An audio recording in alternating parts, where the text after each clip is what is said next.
Good morning, everybody. It's Wednesday, and you can't see it, I'm sure, but it's not even 60 degrees. It won't be.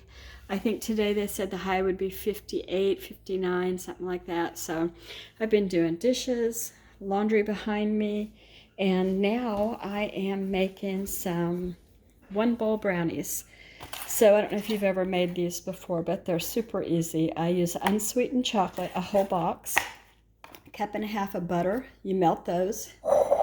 Then you let it cool enough that it doesn't fry the 3 eggs you're going to throw in there. 2 cups of sugar, 1 cup of flour, 1 teaspoon of vanilla, and you're done. It's super easy, and it's very dense, moist, old school if you like fudgy brownies. They're not going to be cake-like by any stretch. So the reason that I'm making them, though, not because I felt like I wanted brownies, is because I wanted to use these. They're actually a little bit expired, not by a lot, but just a little bit. So I'll show you what they look like. I had to keep myself out of them last night. Here's a picture, but they don't do them justice. Let me see if I can get one in my hand. You see that? It looks just like those little boxed chocolates. Inside of this is salted caramel. It's the best thing since I don't know what. And so anyway, I'm going to put them in the brownies. I'm using this brownie pan that my brother gave me. Sorry about that. I'm drinking my tea. I switched from coffee to tea already. It's 10:15. So anyway, you bake these in this. You got to grease it real good. And then when you pull this thing out, you have squares of brownies all equal. I'm going to pop these candies on top after it bakes, because I have learned from experience, not with these, but with some peppermint marshmallow candy things that I used last Christmas in this pan, or any pan really, but it was in this pan. You can actually just melt it and you won't even know what was there. If you put it in while it's warm, it'll still be as it should be, identifiable. So I'm off to do my chocolate, which you have to break into squares. And that cup and a 3/4 of a cup, not a cup and a half. I may have said a cup and a half. It's 3/4 of a cup, and I use real butter. Okay, so I haven't melted it completely 100%. What I've done is gotten it almost there. If you scorch chocolate, there's no going back from that. It's not like you can fake it and still use it. It's pretty nasty once you've gone too far. And I'm never comfortable with just letting it go until it's completely melted, because as it cools, if you've left just a little bit, it will go ahead and melt the rest of the way. It'll be fine. So, clear as mud. What's everybody watching on, the pay-per-view kind of things? I've got Netflix, Hulu, Amazon Prime, and I think it's called HBO Plus or something like that. And the only reason I have that is one of my kids wanted it for his anime, whatever. I don't know what it's called. I think it's disturbing. I just don't care for it. But I love that it makes the kids happy. Anyway, last night, I think I was watching, I think it was on Netflix, and it was called, the oven's ready.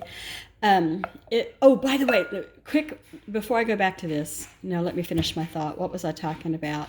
Golly Moses, I'm telling you what.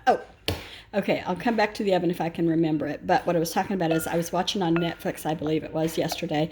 It was called Be Pretty and Obey, or something like that. And it was a series of I think it was about 4 hours long, not too incredibly long, but I watched the whole series at once because that's how I roll. And it was all about the director's opinions on how the FLDS thing went down with, what was that guy's name? Jeffers, something like that. The leader of the shoot off from the LDS church. I think he's still in jail. I imagine he is, unless he passed away. So anyway, that just kept me really like, oh my word, watching how it all was and for the families and everything. Which reminds me, probably the best book I ever read. Well, there's a top 10. It's on the top 10 of the best books I ever read. Was called The Sound of Gravel. And it was written by a grown-up lady who grew up in kind of an offshoot, like it could have even been the FLDS, because I heard in the thing I watched yesterday, some of the same things and the same towns and stuff like that. So how she broke away from the abuse that she suffered, and explained how it was for her mother and her siblings and that kind of thing. So anyway, that kept me interested. What's everybody else watching? If you watch stuff, like I said, no anime or anime, however you say that. I mean, I love that if you watch it, but I love documentaries and I love comedies. I do not like scary. I don't like to be scared. And I don't like trashy stuff. Like, well, I can't think of anything trashy because I haven't watched it. Wait a minute. What about that Tiger King? That was pretty trashy. I watched that and enjoyed every minute of it. My neck hurt by the time I was done because I think I watched it in one Saturday. It was like, oh my word. Okay, so anyway, this is all melted. I stirred it until it was all melted, and I'm going to let it cool a little bit more. And then I'm going to add the 3 eggs, and that'll be it. There we go, 1 bowl brownies, and they're done. That really takes no time at all, really. These are the way to go if you don't have any boxed brownies or you don't want to use boxed brownies. I think they're better than boxed. So I'm using this funny pan. So what I'm going to do is put this in the pan.